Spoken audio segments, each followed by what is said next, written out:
एक समय की बात है। एक छोटे से गांव में एक गरीब विधवा महिला रहती थी जिसका नाम सुनीता था। सुनीता एक छोटे से घर में रहती थी और दिन रात मेहनत करके अपना जीवन चलाती थी। गांव में एक अमीर व्यापारी भी रहता था जो अपनी धन संपत्ति का घमंड करता था और गरीबों की मदद नहीं करता था। एक दिन सुनीता खेत में काम कर रही थी जब उसने एक घायल पक्षी देखा। पक्षी की चोट इतनी गंभीर थी कि वह उड़ने में असमर्थ था। सुनीता ने पक्षी को अपने घर ले जाकर उसकी चोटों का इलाज किया और उसे ठीक करने की कोशिश की। उसने रोज पक्षी को दवा दी और अच्छे से देखभाल की। कुछ सप्ताह बाद पक्षी पूरी तरह ठीक हो गया और उड़ने लगा। एक दिन सुनीता ने देखा कि वह पक्षी अमीर व्यापारी के बगीचे में बैठा है। सुनीता ने सोचा कि शायद उसे अब जाना चाहिए, लेकिन उस पक्षी ने सुनीता के पास आकर धन्यवाद कहा और उड़ गया। कुछ दिनों बाद गांव में एक भयंकर तूफान आया। तूफान की वजह से सुनीता का घर और खेत बुरी तरह से तबाह हो गए। सुनीता बहुत परेशान और गरीब हो गई। लेकिन एक दिन अमीर व्यापारी ने सुनीता के पास आकर उसे अपने बगीचे में रहने के लिए जगह दी और रोज उसे खाने पीने का सामान भी देने लगा।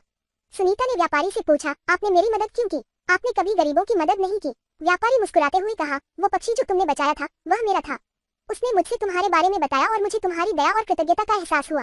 अब मैं चाहता हूँ कि तुम्हारी मदद कर सकूं। इस कहानी से हमें ये शिक्षा मिलती है कि दया और अच्छाई का प्रभाव बहुत गहरा होता है। जब हम दूसरों की मदद करते हैं और उनकी भलाई के बारे में सोचते हैं तो उसकी सच्ची कीमत हमें कभी न कभी मिलती है।